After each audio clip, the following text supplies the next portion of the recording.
Hi. Welcome to the program. It's so loud in here. Is it? Yeah. Even though you have like the levels are like everyone else hears it really low because it's low, but it's so loud in here. Welcome to Blummel Off the Rails with myself, Anna, my spouse, Spoos. Blitz. We'll be with you probably for the next hour or so. Maybe. I always say like it's probably going to be 40 minutes and then we end up going an hour and a half just because we go off the rails. That's what we do. Bubba 199 tonight, starting promptly at 8 p.m. and ending promptly at 10 p.m. Eastern Sounds time. like it, yeah. So, and it's the real deal, like get the fuck out. We don't want to party. We don't want to play, which is fine with me because we actually have some plans tomorrow. We do. Yes. You're going to an auto show. I am. And hopefully getting some cool footage. And I'll be getting drunk with the girls like we do every about month. I like doing it every month, 6 weeks, something like that. Because you've entered my life, and it's not a bad thing. It's quite a good thing. But, you stop spending as much time doing other things. That's just how time works, right? You're doing more of something, you're doing less of something else. Mm-hmm. I hang out with my friends. I would say here's what happened when I started dating you. I would hang out with like my really good girlfriends on a pretty regular basis. And then there were a lot of peripheral friends that I would see somewhat regularly. Mm-hmm. So what kind of happened is when I started dating you and spending a lot of time with you is a lot of the peripheral friends just kind of got, they got scraped off. Not that anything bad happened, but it's like, well... You only have so much time. Right. I'm like, I spend most of my free time with you, which I really enjoy, and I think we have a pretty good time together. Yeah. And then all the, like, ancillary sort of peripheral friends just kind of, like, fell by the wayside. Really, nobody's fault. Things just happen. But I just don't see them as much as I used to. And also, I'm in Tampa more than I'm in St. Pete. So there's also that. But what's good is that I would say, my best friend here lives about 7 minutes away from you. Yeah. So that is great. Yeah, I see her pretty frequently. So we'll be doing brunch. And it's just a nice time for me to kind of girl out. Because I don't see that side of myself all too often because I work with men exclusively. Yes, the Sirius heat. It's delicious. It's really good. And so it's nice for me to just kind of get the estrogen flowing, girl out, just get it out of my system, get drunk and talk shit in the way that I like talking shit. Because with guys, you kind of have to, maybe not do the like, as much. You have to tone it down. Depends on the guys, but generally, it does depend on the men. That's very true. If I'm going to say Pride or Enigma or something like that, you can be a total bitch cunt, and no one is more of a bitch cunt than gay men. And I think that they would agree with that statement. It's funny that you mentioned like, hey, you need to hang out with the girls. Because I was talking to a friend of mine the other day that I ride with, and he was like, dude, we haven't been riding in a while. I was like, I know, I need to get out there and just be with the boys. And the thing is like, really the summertime is like good to go for like a day, maybe two, whatever. But like when we start getting into fall and where it's like decent camping time, that's when we go there a lot. So good. I told him we need to plan a deal. Yeah, just hang out with the guys, do guy stuff, and that's I think important, especially at a time where gender is everything and nothing. It seems to be both. It's like we need more women. I'm gonna coin a term here. I'm gonna call it fluid. Fluid. Yeah, it's very fluid. Yeah, but it's just very strange in a time where we're like, we need more women in positions of authority and leadership. But also, like, what is a woman? I don't know. It's nothing, but it's everything. It's whatever you want it to be. We watched that documentary. Yes, we did watch What is a Woman with Matt Walsh, and it was excellent. It was good. Really good. Matt Walsh is really good. It's funny because, like, staying calm. it's like, realistically, that's a YouTube video. Like... Yeah. And they turned it into a documentary, which is fine. And it was like, it wasn't like, they could have made it a series, which would have been like a waste of time, basically. Like, I don't like that too. Like, they're turning these documentaries that should be like an hour-long, hour-and-a-half deal into like a 6-episode miniseries, like, and they're just dragging it out. Yeah, this one was like an hour and a half. Like it was pretty perfect. It was fine. It was entertaining, and it was educational, and it was biased, and it was all the things that and that's what you got to do when you watch pretty much any documentary ever that's trying to push something.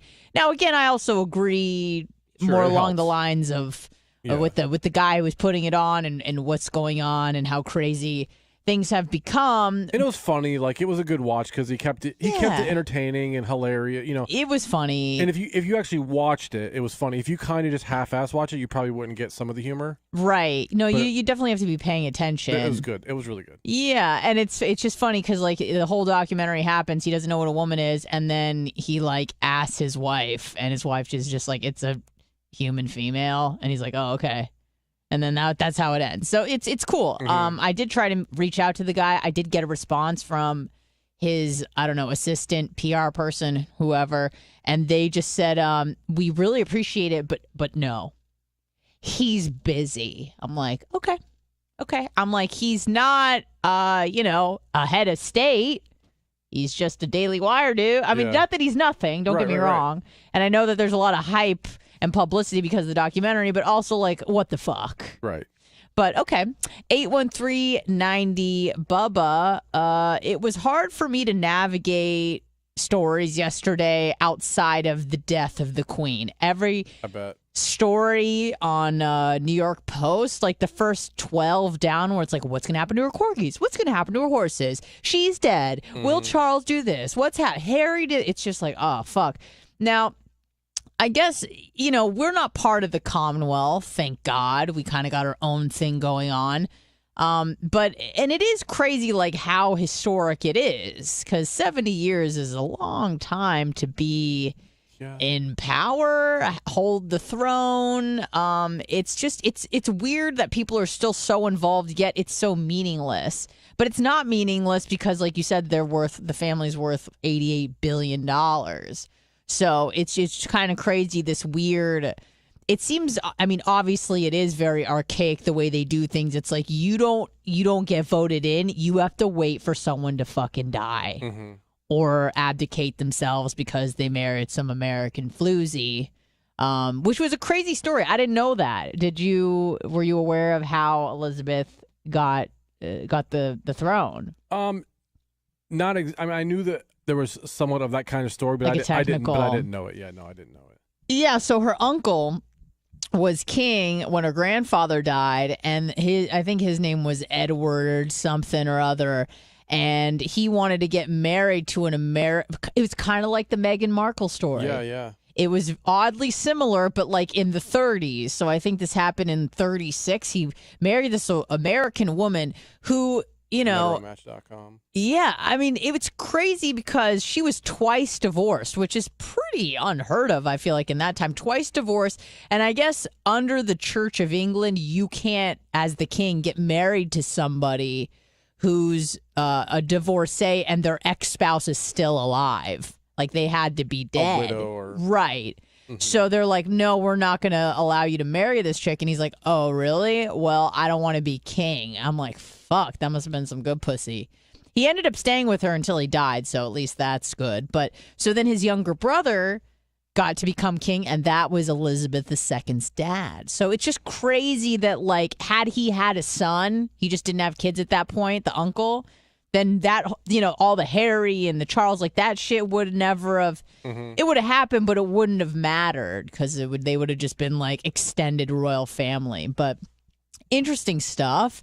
813-90 Bubba, but everyone just seems to be so obsessed with the story. It's really hard to get anything. I was trying to look for other stories of like more pertinent stuff that people care about, but people are just so obsessed with the Queen dying, and it's like this big tragedy, and the people are upset. It's like she was fucking 96. She won. Exactly. Like it wasn't shocking. No, not at all. She won the game of life. If you make it to 96. And she was in pretty good health up until the very end. And I listened to this guy, Peter Attia. He does work with He's like an MD, a surgeon, and now he does a lot of work with longevity. And he's like, your goal in life is to be in his, his quote is to be a kick-ass 100-year-old. Make it to 100 years, not shitting your pants and not being able to move or walk, but still be really functional. His whole thing is about like functionality. Like, don't work out because you want to be the strongest or whatever, or be the fastest. He's like, work out for functionality so that when you're in your 90s, you can pick up a grandchild or something like that. But he's like, the best way to go is to live your life. You're doing great. You have like a shitty 2 months and then you're dead. Like, He's like, that should be your goal. It shouldn't be like 30 years of fucking pain. Downhill. And that, right. Well, it's like, so I was at Jay's. I said this earlier. I was at Jay's house yesterday doing some stuff. And he's like, I'm just surprised. And I was like, I was like, surprised? She was 96, man. He goes, I know. And to his credit, what he was thinking, I mean, obviously he knew she was 96 and was going to die. But he's like, it just felt like she was someone who would just live forever. Because really, unless you're it was like without her. Right. Unless you're like 80-ish, nothing else than her being the queen. Right. Because she's been there for 70 years, so... Yeah, and, like, what an incredible life. You meet... I think she was the queen through, like, I think I counted 15 or 16 World UK Wars? prime ministers. Oh. Yeah, I think she got... Well, she's been around since... World War I, II, and III. Right, all of the world wars. Met, like, all 12 U.S. presidents, like, crazy shit like that. Just this incredible life. Been to every, corner of the globe, I'm sure, meeting people along the way. And then also having a son who was a career pedophile. I would not want to be a royal. No. I'd want to have their money. But sure. I just, there's no way I'd want to do that. You'd probably want to be, like I would, less of a royal, more of a Rothschild. Sure. Because there's more enigma surrounding that family. No one is talking about the Rothschilds in the tabloids. No one is following them in the paparazzi. It's just kind of, there's a lot of conspiracy revolving around the family, and I like that. I like that a lot. I love secrets. As you guys know, I've just been... not totally obsessed, but very involved in learning about intel, even though I could never work for the CIA. Apparently, I'm a bit too... I've said some things maybe that, they'd be like, maybe you're not our girl, maybe you're not our gal, which is fine. But I actually... That's what you want us to think. I know what's going on. I would Here's the thing, is in my mind, I've like romanticized it where I'd be like some sort of agent. But, I mean, I'm very risk averse. I have trouble lying to people's faces. I think I wouldn't thrive in that environment to do because here's the thing. Most people in CIA are just like fucking working behind a computer, at Langley. Reports and doing dumb shit. Boring things. But the people who are actually out on the field collecting intel, like that's some dangerous ass shit. But also the flip side is not that you're keeping America safe. That's not the flip side. The flip side is you get all the secrets. Plus, realistically, you kind of also want to tell people, like, I'm in the CIA. Like, yeah, and you fucking can't. You know what I do? Yeah. Like, I know. So that's another thing is you have to work like in the thankless shadows where say you like even if you because I was listening to the CIA guy yesterday, this guy Andrew Bustamante I've been pretty obsessed with. But he, talks about how it really is kind of like a thankless job because maybe you hear about the things where things didn't go well, like say 9/11. If you don't believe it was an inside job, like incompetence and not necessarily conspiracy, because there was a lot of problems with like the intel between the CIA, FBI communication. A lot of things fell through the cracks, and that's kind of like the guys in San Diego's that were getting trained as pilots, blah blah blah, that boarded the plane and crashed it into the World Trade Center. A lot of them trained in Florida too. Yes, that as well. So you hear about when things go wrong, right? But to his credit, the guy that I was watching, who is a former CIA agent or official, I don't know his title, but he's like, you don't hear about when things get foiled, like plans get foiled where there's a terrorist organization and the CIA or whatever gets the intel and stops it from happening. Unfortunately, we don't hear about that on the news. We really only hear about when things go wrong. Well, because, you know, and I've said this a million times, like if somebody stops a mass shooting, they're a hero, but you can't say, oh, well, he stopped 400 people from dying because who knows? So you can't say that. So you're like, oh, this guy just stopped a crime. Right. But with CIA, because there's so much secrecy involved, that you don't even hear that. You don't even know what's going on. And there's a reason for that, obviously, because you don't want, and this is what Andrew was saying yesterday, is you don't want the enemy to know where they went wrong. Of course. Right? So if just a plan didn't work out and you don't hear anything about it, but if the CIA started boasting and saying, well, we caught him here, here, and here, it's like, all right, well, next time, ISIS is writing down notes. Next time, fucking don't do this. Yep. You really don't want to give your enemy any more leverage than they already have. But it's an incredible job to have to live in secrecy, to lie to your own family sometimes, which is why they often encourage members of the CIA to date and commingle, because then if you have the same security clearance, you can just talk to each other versus you just saying you'll be out for the weekend and lying to your wife. And he wasn't a friend, but I knew a guy. He was a pilot. And he flew for these small independent company airline things. Well, years later, it turns out there were CIA shell companies, and he was flying and surveillance. He had no idea. No, he knew. Oh, he knew.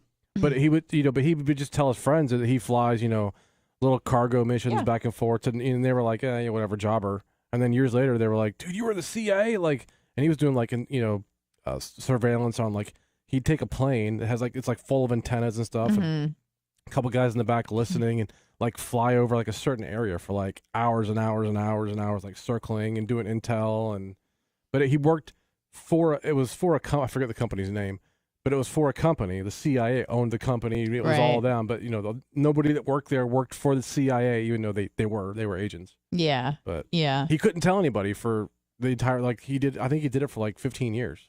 Yeah, you just kind of gotta lie. And that's hard to be consistent with that. And it's I feel like I may slip up with my lie, or because sometimes you're supposed to be in a lie and you accidentally tell the truth. Oh, I was here. It's oh, I thought you were there. And you're like, fuck, I forgot my cover story. And that's when things start to unravel and fall apart.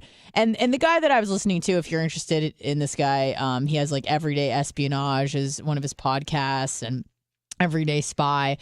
And he's been on a lot of podcasts, but I've been listening to this one on Lex Friedman. I have about 30 minutes left, and it was a 4-hour podcast, so it was pretty long. But he just had, and he's a little bit of a mark for the CIA. He really tries to protect the agency and kind of I don't want to say make excuses for them, but when Lex was like, well, what about MK Ultra? Mm-hmm. And it was so funny because immediately he was like, yeah, that wasn't a conspiracy. That happened.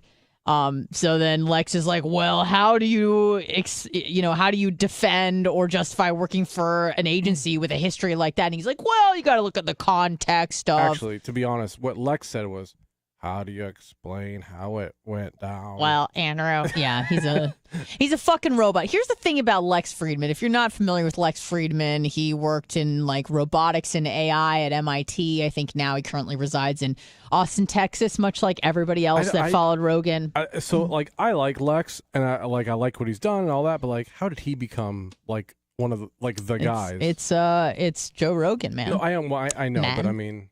Yeah, no, it's Joe Rogan. I feel like Lex has this autistic charm about him, where he's very he's brilliant in so many ways, but also really naive. And I think just through his connections, much like Jeffrey Epstein, he's been able to collect. Not fuck kids, but that you know of. That I know of. I don't know what he does over in Ukraine and Russia, which is where he's from. But he's collected just this insane network of people. I mean, when you have Elon Musk as a 3-time guest, that's insane. So he just became popular almost by virtue of the bigger names that came on his podcast. And his podcasts are very fucking long, which I think that the people he brings on appreciate that it's not like a 20-minute deal. You're not looking for a viral clip. It's like long form Willie. You really got to get to dive into things and suss through things and try to work things out in real time, which is nice. But yeah, he's had Jordan Peterson on a bunch. Rogan's been on a bunch. But it's just his podcasts are interesting not because of him, but it's really the guest almost takes control and kind of leads the conversation wherever they want. So that's pretty cool. But yeah, this Andrew Bustamante guy, I saw him on Concrete. I watched the whole thing with him on Concrete with Danny Jones. And then I saw he was on Lex. So I'm like, I got to dive into this again. I fucking love Intel. I think it's so interesting. I mean, you're spying on other countries to collect their data so that you can, protect the U.S., but also, harm your enemies. And he talks a lot about ethical flexibility, moral flexibility. He just kind of gives you an out to be an asshole a little bit. Be like, oh, well, it's in the name of national security, so you can fucking do whatever the fuck you want. But what was interesting, because I know that there's kind of like a lot of conspiracy revolving around Jeffrey Epstein, and they did get into that. But, and I was thinking that Andrew wouldn't claim Jeffrey Epstein to have any sort of association with the CIA or maybe any intelligence operation. But he said without a doubt 100% he was working for intelligence. And Lex was like, well, how did this happen? Did they kind of groom him to be this guy? And Andrew was like, 100% no. He himself was kind of working in his natural, environment, his natural habitat. Somebody caught wind of that. Honestly, I think it's the fucking Mossad. Like, I'm almost 100%. Number one, because he was working with Maxwell, and Maxwell's dad was in the Mossad, and she was involved in intelligence. And it kind of was congruent with his earlier statements about the Mossad, about how they will do fucking anything. He went through like a list of all the different major intelligence organizations around the world and like which ones are the most effective, which ones are the best at X, Y, and Z. And he said that, the ones with the widest reach is I think it's the Chinese military Ministry of Defense. I don't know what it was. But he said something interesting about Chinese and Chinese people and Chinese culture. He's like, if you're an American living abroad, like you consider yourself to be an expat, like you're an American, but you kind of adopt the local culture, language, like you try to assimilate yourself. He's like, if you talk to a Chinese person that lives anywhere, they are Chinese. They are not trying to assimilate the same way that Americans try to assimilate. Right. So what they do is like they kind of collect intel and give all of their information. Like every citizen is in a sense an intelligence agent feeding information back to the motherland, because I feel like more than anything, Chinese people are taught that like your loyalty is to motherland China. You know what I mean? It's not about freedom. We love allegedly freedom, liberty, individuality. Chinese culture is completely opposite. It's like collectivism, China, Mother China. Pay homage to China. Your loyalties lie with China. So he said that the Chinese intelligence agency is essentially every Chinese citizen who's looking out for China and the best interests of China. But he said that the Mossad, it seems like has the most ethical flexibility, and they'll do fucking anything, which I kind of appreciate and like, because Jews have been fucked with for millennia, right? We know this. They've been a scapegoat. World War II and the Holocaust wasn't the first time that the world saw some anti-Semitism. It was the greatest like atrocious act of anti-Semitism the world had ever seen. But I mean, you look at the Moors, and the Jews were banished, and the Jews didn't have like a homeland. So when Zionism became a thing after World War II, the formation of Israel, as soon as Israel was essentially like the inception of Israel, like 6 countries tried to attack Israel, like in the War of Independence in 1948, I believe. And after that, the Yom Kippur War. Like there's just Israel's under constant fire because it's literally in the middle of a bunch of like Arab Muslim countries that don't want it to exist. Exactly. So it's got to be strong. It's got to be good. Israel probably has like the most powerful military like per capita Israel and Taiwan. Obviously, if the U.S. and Israel went to war, America would win just by virtue of size and magnitude and money. But in per capita, I would say Israel probably has like the strongest military on the planet. They got a lot of stuff. They got a lot of stuff, and they're a tiny ass country. Like they're really fucking small. What's the population? Like 10 million, if that. 9, 10. Is it that small? I think so. I'll look it up right now. Let's see. Ask the bitch. Oh, right. Alexa. Yeah, turn her up. What is it? It's the iPod. iPod. It might not say it. iPod. He relabeled it. I don't know what he's. No, it's not net. Replay? No. Just turn a bunch of them up. Okay. That's not it. Alexa? Hello? What's the population of Israel? Alexa? She answered. Oh, she did. It's not slate. Shower open. Maybe? Maybe shower. Maybe shower. Alexa, what is the population of Israel? She's answering. Oh, it says right here. 8.69 million people. 8.69. That's it? Yeah, it's really fucking small. Thank you. You turn those other ones off, probably. Yeah. Yeah, so it's really small. So for its, but that's the deal with conscription. Okay, this isn't shutting off, so that's probably why it was off. That's the deal with conscription. That's why they need every person that's 18, man or woman, needs to get drafted into the military. For I think women it's 2 years, men it's 3. I could be wrong about that, but I think that's how it goes. But that's how you have to protect yourself. So I understand that the Mossad has this, has to have this attitude like, listen, we got to do everything in our power to protect our people because there's not very many of them. There's only 10 million Jews in the world. And thank God, right? Not more. But there's like billions of Christians. There's billions of Muslims. There's probably a billion Buddhists, which aren't really like... I feel like the Buddhists don't really fucking bother anybody. Well, unless they're Chinese and then they have, weaker internment camps, whatever, re-education camps. But that has nothing to do with Buddhism. That's more of a China deal. Let's take a few phone calls. Hello, who's this? Hey, it's Greg in Texas. Hey, Greg in Texas, what's going on? I've got an interesting CIA story for you. Oh, do you? Tell me, please. Tell me. Porter Goss was head of the CIA during the first Bush administration. I think he only served for 2 years. What's his name again? You're kind of cutting up. Just low. Porter Goss, G-O-S-S. Okay. Porter Goss. Goss.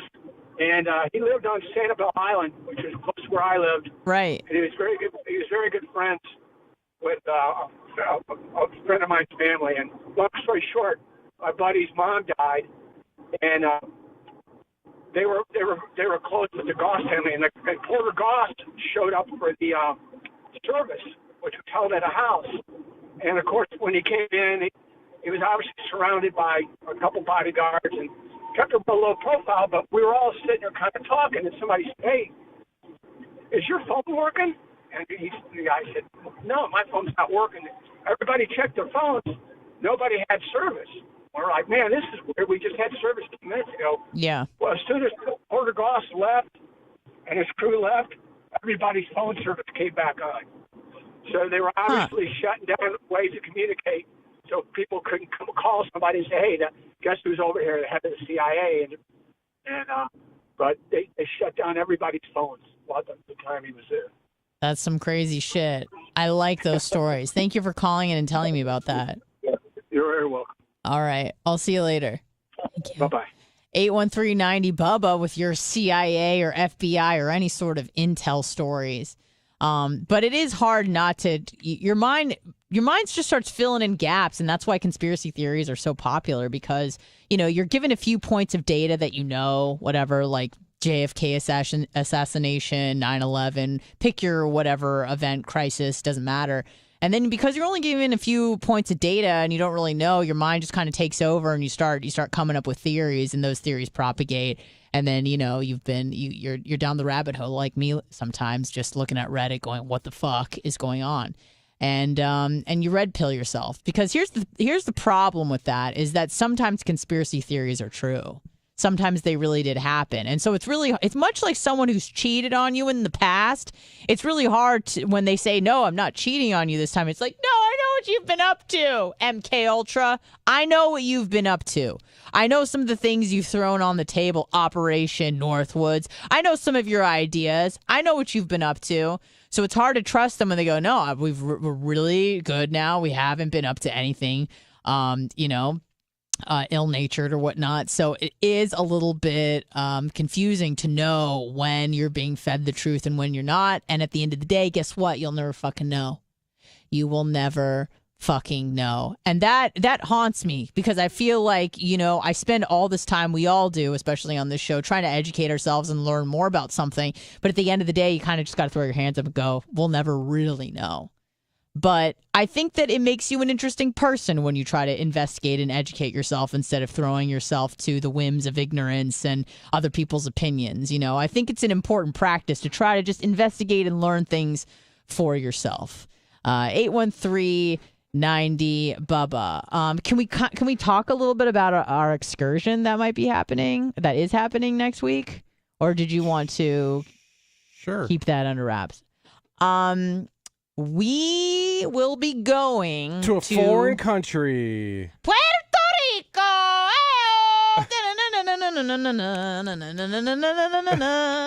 Yeah, so we're going to Puerto Rico next week, which I'm very excited about. Hopefully the weather will be decent. Otherwise, I don't know what we're going to do, but whatever. We'll make the best of it regardless. But thank you for reconsidering your... I feel like you didn't have the best reputation of Puerto Rico. You didn't think it was maybe the best place to go and visit and explore. Like I said, I think the place looks cool. It's the people. I mean... Right. Because Blitz was like, wait, but Puerto Ricans live in Puerto Rico. And I was like, right. He's like, I got a problem with that. And I go, well, how can we work around it? But then again, I thought about it, and pretty much everywhere I want to go, the problem is there's people there. So right. So let's just get up and go. I've never been to the Caribbean before, and I think it would just be a fun place to explore that's America, but also not really America. And more importantly, we choose Puerto Rico because it was cheap. Yeah. Well, and direct flights. It was cheaper. And direct flights. Direct flights is big. I don't think I can ever do... If there's an option for direct flight, I don't think I can ever do a layover ever again. My last trip to California on the way home was direct, and I'm like, what am I doing with my life? Mm-hmm. Fucking trying to do layovers here, and then you get delayed an extra 3 hours. It's like an extra 9 hours of wasted time if you could just pay an extra 40, 50, even $100. See, so save a day. All of you people in chat that say it sucks, it's a dump, enjoy the smell of hot garbage, I agree. But here's the thing, is then I can use that against her when she goes, let's go to so-and-so. I go, no, you remember Puerto Rico? That was your idea. So I know it's a dump. I know it's going to smell. I know all that. Yeah. But what you guys don't get is that it's a smell that we've never smelled before. It's trash we've never seen before. And much unlike you guys who don't value novelty and seeing new things, I do. I like seeing new things, even if it sucks, even if it's Daytona, where I've just been lied to my whole life. Oh, Daytona, it's the best beach in the world, most iconic, whatever. You go, it's fucking dumb. It sucks. But it was fun because it was new. It was fresh. I'd never seen it before. And now I can tell people, yeah, I've been to Daytona, not impressed. Same with Puerto Rico. You just go to places and you're unimpressed and you tell people about it. Yeah. But it's a talking point for the rest of your life. I could be like, oh, I've been there. And that's worth something to me. Most people, maybe not. But for me, it's, yeah, I've been to Puerto Rico. It's cool. And yes, we're going to go to the rainforest and we're gonna do that stuff. Yes, yeah. So we're gonna, not just be in San Juan the whole time, but we've both been doing independent research about cool places to stay and cool things to do. So it will be fun. We're gonna travel the whole country. The whole country, in about 5 hours. So it should be fun. I'm excited about it. I almost wanted to ask for suggestions, but you know what? Don't. Just fucking don't. Please don't. I'm not gonna. I don't need people messaging me about what to. I've done my research. We only have 3 days, so it's not like we have that much time. Right. So we're gonna get in as much as possible. I definitely want to check out the rainforest. Mm-hmm. I definitely obviously want to check out Old San Juan, the city. We're gonna do some research this weekend so we can actually understand the historical context and meaning behind, the history of Puerto Rico. Because to be honest with you, I don't know shit. I don't know anything about Puerto Rico. To be honest with you, like it has been an afterthought of my life. Whenever I think about the United States, it's like, oh yeah, I forgot. Like Puerto Rico's a thing. I forget. So it's cool. We're gonna be going. We'll be invested. We'll see a fucking rainforest, and it'll be a good time. Call back. Sorry, 813-90 Bubba. Just another reminder again that we do have Bubba 199 tonight at 8 p.m. So make sure you tune in for Thank you, OFF. that. Oh, thank you, OFF. What did she? She says hopefully it's nicer than when I went there. Oh no. But she said to have fun, and if she would have gone to the rainforest, she would have had a better time, and et cetera, et cetera. She said have a great time. We will. So I know you don't want advice on this, but I have a question that I would actually like advice on. From me or from the people? Both. Okay, so let's say this did not happen to me. Wink, wink. But let's say you go home and there's a package sitting in your front door. And you take it, and you're like, I don't remember ordering anything. And you kind of look around, and it's not even your package, not your name, not your address, but UPS left it on your front door. What should you do? Does the name look familiar at all? Perhaps a neighbor? No. Is it a cool package? Well, it did happen to me, so I don't know. But I'm just saying. Like, I'm asking in the hypothetical. Is it a cool package? Right. Or no? It's all right. I mean, let's just assume it's okay. It's nothing like you'd want, but like, whatever. It didn't cost anything. It just showed up on your front door. Should you return it or something? Yeah. Like, what's the correct protocol? Well, I think the correct protocol is not the fun protocol, but the correct protocol would be to try to find its rightful owner. So now it's up to the person who received the incorrect package to then track down its owner? Well, you said what's the right thing to do, and I would say that's probably the right thing to do. It's not necessarily your responsibility, but if we're talking straight ethics and morality, I would say it's now on you to try and find its rightful owner, because that would be the polite, decent thing to do. Yeah, because I was thinking about it yesterday. Say like if that happened, should like. So, let's assume that, like, I go home to there's a package on my front door that's this happens to. So, should I now spend my time having to call UPS or take this package? And let's assume they're big. There's a bunch of them. There's big packages that don't maybe not fit in the car. Find a way to get them to the UPS place, or do I spend my time to call UPS, or just... Now, is the address... like anything close, or it is your address? No, I mean, let's assume like maybe the address is kind of close, but like totally wrong street part of town, but like the number might match. Oh, I see. No, it's not your responsibility, but that's a separate question from what's the like moral thing to do. Like the moral thing to do, I think, would be to like call UPS, and it sucks. Yeah, to say, hey, I got this package. Someone's going to be missing. Someone needs to go come pick this shit up. But no, it's not your responsibility. It's their bad. Okay. It's their bad. Finders keepers, then. Yes. Finders keepers, losers weepers. Well, I can't wait to hypothetically show you what it is. I hope it's some Fit Crunch bars that got misplaced that aren't melted. That would be great. No, they would be melted. Especially if it was from Amazon. Oh, yeah, that's true. I'm going to put you guys on hold, and we will get to all these calls after the break, so don't go anywhere.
Welcome back.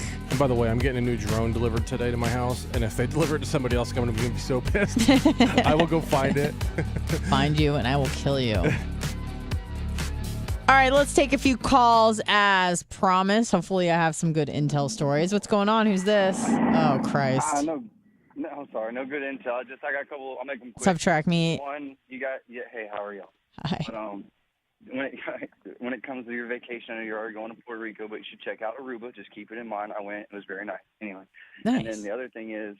How do you feel about idiot delivery drivers delivering to the wrong house? Well, listen, I was just going to tell you about that and tell you a little story, too, with it, because here's what happens.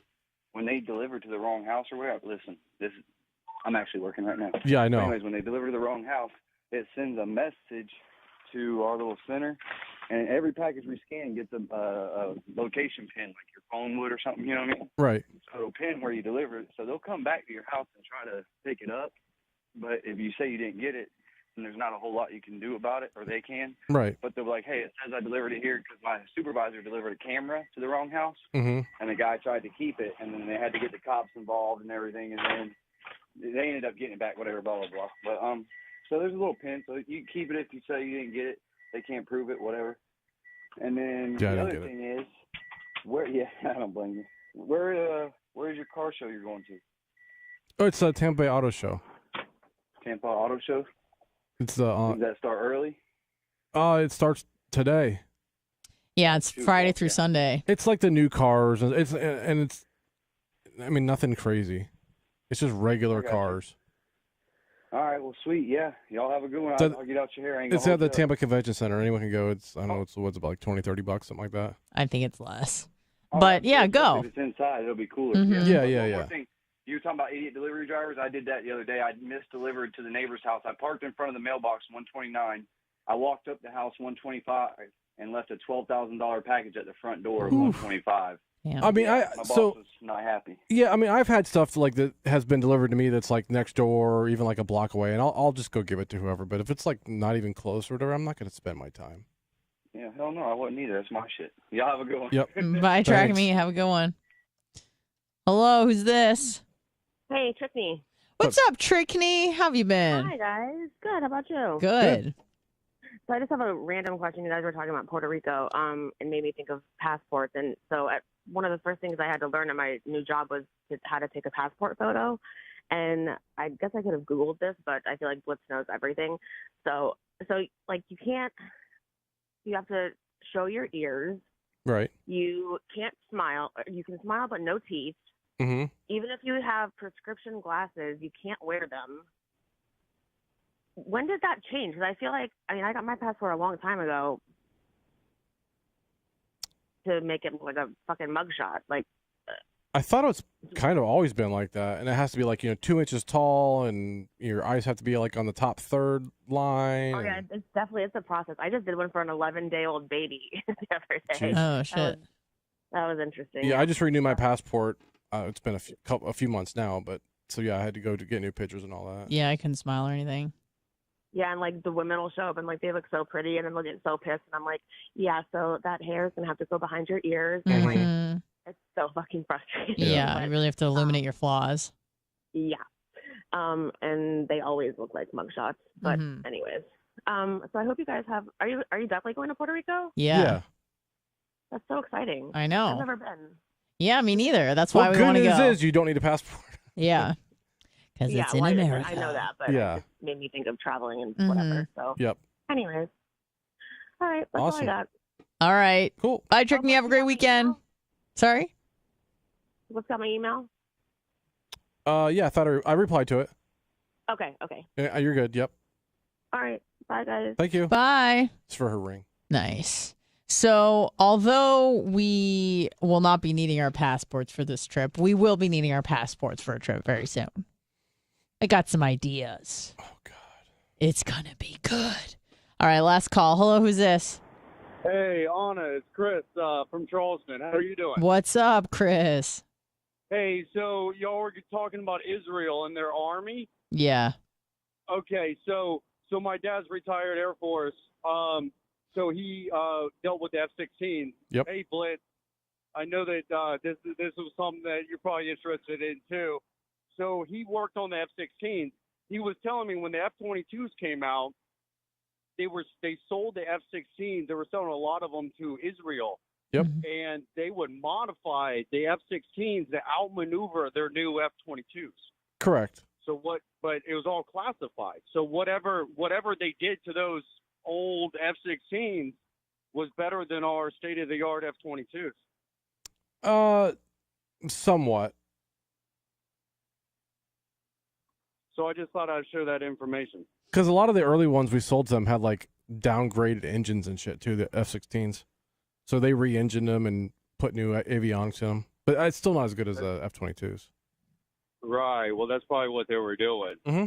But Israel is not a force to be reckoned with. No. Yeah, they're pretty powerful. Mm-hmm. I love y'all's show. Oh, thank you. Catch it every Friday. I just wish that y'all were on more often. We might be doing Thursdays now with the addition of Lummies, so stay tuned. Yeah. So I heard early this morning the two girls, the truck drivers. I really agree. Scout and Big Gulp, yeah. Big Gulp, yep. I think that was a great idea. So, cool. Awesome, man. Appreciate it. I hope y'all have a good weekend. All right, thank you, too. Chris from Charleston. Have a great week. And all right, you too. Bye. 813-90 Bubba. You got anything exciting planned for the day? Yeah, I got a lot of exciting things planned. I'm going to paint my toenails. Oh. I'm going to go to the gym. I'm going to finish those fucking cookies, which is a 2-day deal. Yes, so there'll be cookies tonight, and they'll be good. We're going to have chicken and cookies tonight. I know. Breakfast, dinner of champions. Yeah, Big Red's cooking chicken. Is he really? Or is this a... Okay, great. Bubba said Big Red's cooking chicken. That's true. It's happening. It's going down. I'm going to be... And I already got a video half made for the cookie deal, so hopefully they turn out okay. I'll be bringing those. And when people try anything I've made, like, I try not to look as creepy as I want to look, because I want to capture every expression that they're making if they enjoy what they're eating. But I want an honest expression. I want an honest response. I don't want them to say something to make me feel good, because that's not going to make me a better baker. But you are good about that. You always tell me the truth. You're like, this is burnt. And I'm like, oh, right. Okay. All right. We'll cook it a little less next time. Well, and no big deal. So I always tell people, I'm like, hey, if I cook something, like, let me know how it really is, because if you don't, I'm going to do it the same way next time. Right. So, like, if it's not how you like it, if it's too salty, not salty enough, cook too much, cook too little, tell me, because I'll make it how you like it next time. Exactly. Just like sex or something like that. Yeah. Where if someone doesn't like I'll make it more salty. Don't tell them what you do like and what they did well, and maybe don't do this because it doesn't do anything or whatever. That's just, you got to communicate. Communication is key with everything, unless you're in the CIA, in which don't communicate the fuck at all. But even if I had the chance to tap into someone's brain from the CIA, I would still choose Hillary Clinton. If I could love her. I just know that she knows so much shit. And the fact that, like, she's able to keep it together is even more impressive.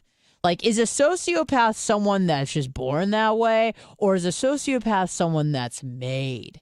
I think it's a little bit of both in her situation. I don't know her at all, obviously. I wish you could become great friends with her, and she could be like, look, Anna, let me tell you something. She would never tell me. I gotta be honest with you. Yeah. I don't know shit. No. All these people think I know all this stuff. That's a fucking lie, Hill. I know that my husband's cheated on me 5 or 6 times. Hill. But I don't know a fucking I know you thing. know Epstein, or did. He's probably still alive. I know he killed people. But when we were at 3 Let's talk about Vince Foster. 14 bits. Thank you so much. What happened? I want to know. But the fact that she's able to keep it together, the fact that politicians, and again, I do think more than anything, I think it's more of just a product of time and desensitization, if that's a word. That's how you create a good politician, is someone who isn't jarred by, the fact that a few people had to take a lick in order for you to step up in the world. Like, you just understand that that's the way that it goes. And if it wasn't you, somebody else would be doing the same thing, and it's kind of do or die. And I I don't want to say I admire that quality about people. That's not something I possess because I feel like I harbor too much Jew guilt. But again, maybe it could be conditioned out of me because I don't think you start off being like I remember listening to this guy who was part of the mob, right? The mafia. And he said, at first you do like good vigilante stuff, like you hurt people that, stole from grandma or something like that. So it's justified in your mind. You're like, well, these people are bad people, so I'm going to hurt bad people. But then that kind of transitions into people that maybe looked at you the wrong way. And then you just start going after innocent people and killing kids, fucking kids. Doesn't even matter anymore because you don't feel anything. I remember watching, did you ever see, it was like a popular documentary for a hot second, Invisible Children? No. It's like these these kids in Uganda that were taken from their families. Parents were murdered or whatnot, and they were taken into this into custody of these warlords, and they would train them. Is it that Coney shit? Was that who was doing that? Coney? Like James Comey? Coney, you're saying? Yeah, remember that Coney shit that was big? No, I don't know. All I do know is that one of the producers or one of the guys who made Invisible Children was like caught masturbating in public in Pacific Beach, San Diego. I remember hearing about that, and they're like, this is the guy that did Invisible Children, and he was like just jerking off in public. And I remember that got a lot of attention. But we did watch Invisible Children, and it is really fucking sad. These kids are essentially just, they kill the parents, they kidnap them, they take them, and they train them to be warriors, to fight for these gangs or warlords and whatnot. And nobody knows about it or didn't know about it, and no one was trying to help them. And, you talk to them, you talk to like an 11-year-old, and the shit that they've seen, they're completely desensitized. And so they don't have a problem with violence or murder because they've been desensitized. And I feel like politicians are, kind of act much in the same way where, you do one thing that kind of bends the rules a little bit, and that lends you to be okay with it and to kind of accept the game as it is. And then that leads to further and further corruption. Coney 2012 is fascinating. Is a short documentary film produced by Invisible Children creators, Invisible Children Inc. Wasn't the guy caught masturbating or something? Did I just make that up in my head because I wanted it to be true? Or I don't know, but I guess it's like an update to the Coney 2012 is like an update to Invisible Children, and then Coney 2012 Part 2 came out, Beyond Famous. But I guess it's all related to the same shit. Yeah.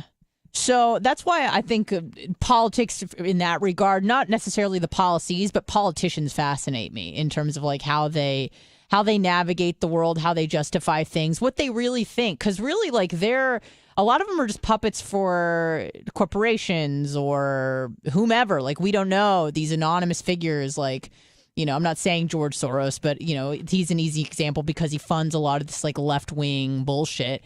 So you have these puppets just kind of pop up, and obviously they are making money off of being a spokesperson for whatever constituents, right, left, center. Well, not center, because who fucking cares about who cares about people being logical and rational and like people saying things? You don't really hear people in politics saying, yeah, I kind of see your point. Like that's never something people you say. Can't. You can't. You got to go, I'm right. You can't go, well, yeah, let's discuss this more. You've never heard a politician say, I don't know. Let me Google that later, which is what most of them do, in preparation for something. It's not like you're not AOC. You're not going to become a congressperson at 28 and know fucking everything that happened and have the same sort of experience as someone who's been living for 60 years.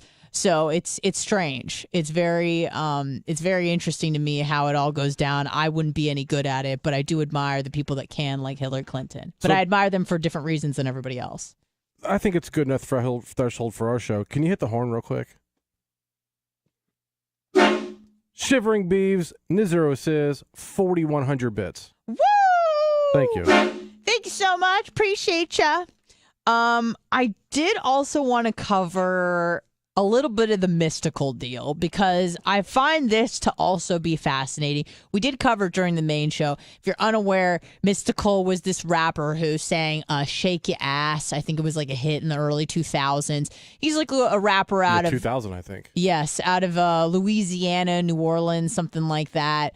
And he's just been in and out of prison. It seems like for the last I'm getting all my stories confused. Who is the guy that took the woman in the van and killed her, the SUV, because they both had like a long rap sheet. Oh, I don't know. Well, whatever.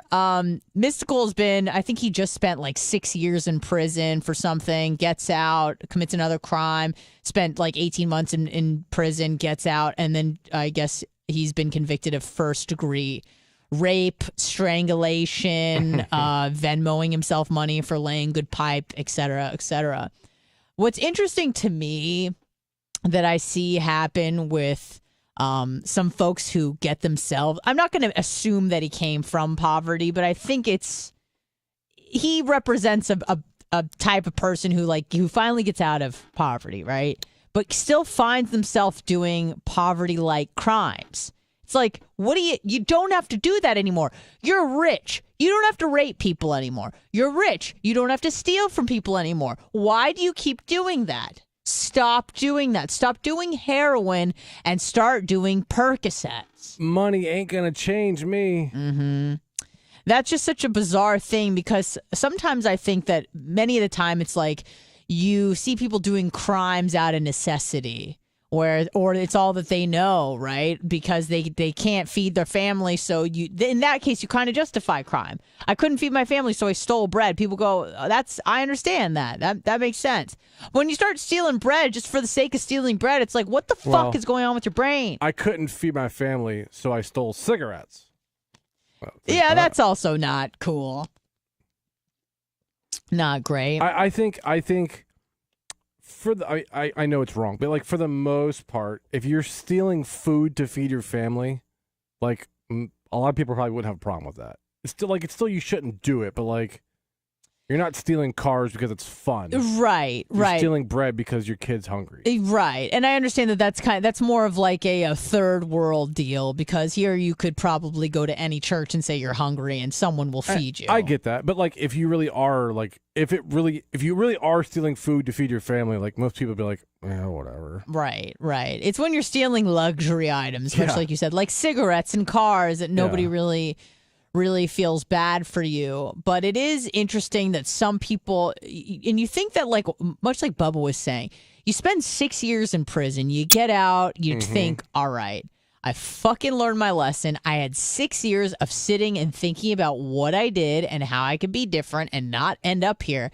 Yet you just find yourself doing the same shit. Like, what is it that it's all that you know? Yeah, it's almost like some people like are just destined to that. Like you can't rehabilitate them, which is just it's strange. Or are you not afraid of consequences? Like, I don't understand the mental processing. Maybe just how some people are. Right. You got a broken brain, and I don't know how. Let me ask you this question. This is probably going to go down a very philosophical path, but we can get all philosophical here. Oh no, I'm not gonna play that one. I think we've all heard it enough. Do you think that free will is a thing? Do you believe in free will? As far as I mean, do I believe in free will? Yeah. I mean, yeah. Okay. I'm gonna reread this book. It's like literally 60 pages. It's like nothing. Sam Harris wrote this incredible, like tiny little book about making a case for the fact that free will does not exist. Basically saying that you're obviously a product of your environment, which you really couldn't control, like growing up. And you're also a product of your genetics, which you have zero control over. You're just born with a brain. And he's also a neuroscientist, and he said that in the lab, he could test people and like ask them a question. And before they were able to even verbalize an answer to like they would choose red or blue or whatever, a certain area of the brain, obviously that's not the question they asked, but whatever, a certain area of the brain would light up before the person was even conscious of the decision that they were going to make. So instead of the person, it seems like we're the conscious author of our thoughts, but really consciousness, again, according to Sam Harris, who's much smarter and knows a lot more than I do, instead of being the conscious author of our thoughts, we're essentially just like a witness to thoughts that kind of appear as we navigate through life. Because if you think about it, like when you're sitting out like in your bed at night, you're not really choosing to think about anything. Things just start popping into your mind. And obviously you can go down a path of whatever you're thinking about. But at the end of the day, you really can't control anything that you are thinking about. And you really can't control how your brain is wired. And you really can't control the environment that you grew up in, especially as a child, where there's a critical point of learning and imprinting where you can't really undo at a certain point. So he's saying that he's like, people treat free will as if it's a thing, but in reality, at the core, like, neural basis of it, he's like, it actually doesn't exist.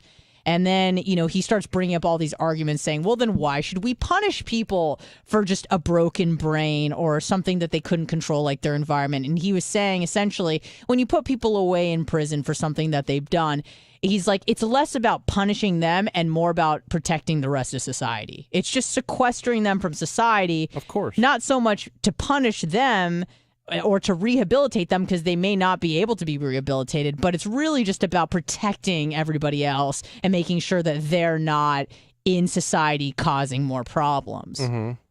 So it's a really interesting take, because before I picked up the book, I'm like, of course free will exists. Like, I'm choosing to do whatever I want. Oh shit, hold on.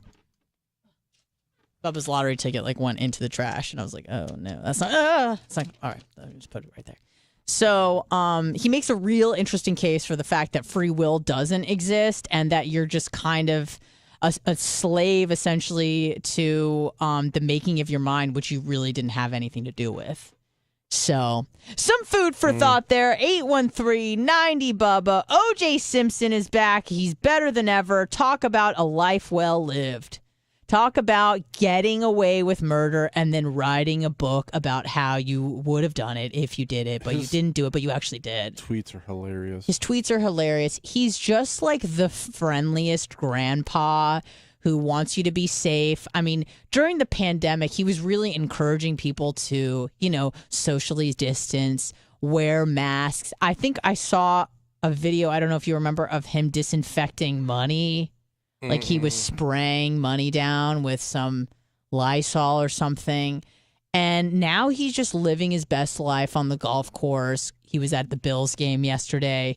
Like, it's just so funny that you could be in, like, a club or sit and have seats, and then, like, O.J. Simpson, who stabbed someone so bad, almost decapitated them, is sitting right next to you. And apparently he's really nice. I know people that have met him. Does he still live in Florida? I know his kids do. Both his kids do. He did for a while. Yeah, I know he did too. But he's all over the place. He's traveling. He's doing great. He's probably got some merch. Like, what a life that person has lived to get away with murder. And then, like, he did have, what was the thing in Las Vegas with he tried to steal his stuff back. Steal something that was rightfully his own? Is that even a crime? Well, yeah, you can't break into somewhere and hold them up with people with guns. But as of late, it seems like didn't he serve like 10 years for that? Yeah, it was a long time. But he's out now. It seems like he's calmed down. I think he's like in his 70s, like 74 or something. He's always, maybe not always, but like for the past 20, 30 years, been like calm. Okay. Until he goes into his fits of rage and murders people. Right. So, yeah, because I remember, I don't know if I watched it with you. I don't think I did. But there was like a 6-part series of the O.J. Simpson, and it kind of builds up his case, who he was, when he was playing for, I believe it was USC, right? And then he went into the league, and he was just essentially the man. Like in Hollywood, where especially there weren't a lot of black people really thriving, he was getting along famously, and everybody loved him, and he was like really charismatic and fun and smart and well-spoken and everything like that. And then, he's just got this other side to him where he just kills people. He decapitates people. And that's crazy. I wonder if he remembers doing it. Because I've heard, this hasn't really happened to me, but I've heard that sometimes you can get in such a fit of rage that you essentially black out. Oh, yeah. Why do you think that happens? Do you think that the adrenaline... Your body does a lot of crazy stuff to block out things that, like, you should... Like, people that get in, like, car accidents and stuff, and even if they're, like, conscious and, like, hurting and all that, don't remember any of it. Or they, But is that because of impact to the brain? Not necessarily. But, some of it probably. But, like, also people that, like, hurt themselves really bad, like later don't remember a lot of it, or like for some reason like they'll cut off an arm and like it'll hurt, but they don't like feel like ridiculous amounts of pain. I think your body and your brain like, you know, try to protect yourself. Yeah, but it's odd that like when you get in a fit of rage that suddenly the brain shuts off and you turn into like a zombie and you like don't remember certain things. There must be some sort of correlation with adrenaline, and maybe that's the case because adrenaline is probably, you know, your parasympathetic nervous system is acting up, fight or flight, and you're just working on just pure adrenaline. And I guess, like you said, if something bad happens during that portion of time, your brain tries to protect the rest of you so that you don't have nightmares or whatever. But and not to say that this happened to me in any way sort of sense, but I had a friend visit somewhat recently for a wedding, an old college buddy.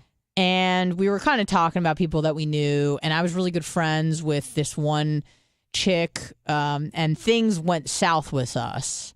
I think my relationship with this other girl, we'll call her Tina. My relationship with Tina, I really learned a lot about being a considerate person and a roommate, someone to live with, because before her, I feel like I was kind of just doing whatever. I didn't grow up doing chores. My parents very much regret not giving me enough responsibility as a kid. But Tina really like laid into me hard about my lack of effort around the house. And it's funny because we don't live together, but we do cohabitate quite a bit. Yep. And I would say that I'm pretty good about cleaning up after myself. Yeah. I'm pretty what's the word I'm looking for? I don't want to say like pretty like hypersensitive to not leaving a mess, making sure I clean up after myself, and making sure that the place that I'm inhabiting is better after I'm gone than when I arrived. Like I'm a very good guest, I think. Like if I ever stay at anybody's house, I always make sure that the bed is made, the dishes are put away. Like anything that I've used, they don't have to go out of their way to like clean because Anna was here and now we have to clean up after their fucking ass. So I think that this girl Tina really had a big impact on me, even though the relationship ended very poorly. My friend was telling me, she's like, and you know how OCD I am about, you know, things touching my bed or my clothes, cleaned clothes don't mess with dirty. And I would say that I'm probably better about it now than I was when I was in college, when I was an absolute psycho, and still am, but more so then. And apparently, I don't remember this, but apparently I like wasn't doing my dishes, and she took all of the dirty dishes and put them in my bed, which is probably one of the worst things you could do to someone who has obsessive compulsive disorder. But you know what, though? That's what you do. Not you. I'm saying that's what, so like, if someone's not cleaning the dishes or not doing something, take all that shit and fucking throw it on their bed. Maybe ask them to do it first or something. Well, okay, there's that. You know, yeah, maybe don't do that. And apparently, and again, I don't remember any of this. I was like freaking out. I may have even cried. Like I just didn't know, because it was like such a act of violence in my book, and also the fact that like, why didn't you just sit down and talk to me about it? Why would you resort to doing something so shitty? And I was freaking out, and I had to, you know, wash everything and all that, which to most people you're like, whatever. But to me, it was a big deal. I don't remember it at all. And so, and it's so funny because now if you see how I do dishes, like, let's get them clean. I want everything put away. And I wonder if that obviously must have had an impact on me. Like, fucking do not leave a mess. Probably. Because otherwise you're going to get dishes in your bed again. Yeah. So don't fucking do that. It worked. It worked, and now I'm the best ever. So thanks, Tina. You're the best. Yeah, just don't spill coffee everywhere. It might not all get cleaned up. Thanks, Tina. Did I spill coffee? Not in the past week or so, but maybe before that. Have a great weekend. If there's coffee stains, it's not from me. We gotta go. Have a good weekend, everybody. Have a great weekend. Bubba 199 tonight, starting at 8 p.m. on Twitch at the Bubba Army. So make sure you're there. 314, thank you. Thank you very much. Make sure you're there to party with us. Thank you, Shivering Beef, Nurses. I'll be throwing down some jams. I believe Bubba will be contributing to the music as well. So I'm sure you guys will all have an opinion about that. So make sure you're in chat live with us. It won't get posted again. Bubba 199 is a one and done. So cookies and chicken tonight. It's going to be a good night. Have a good weekend. Otherwise, we'll see you on the other side.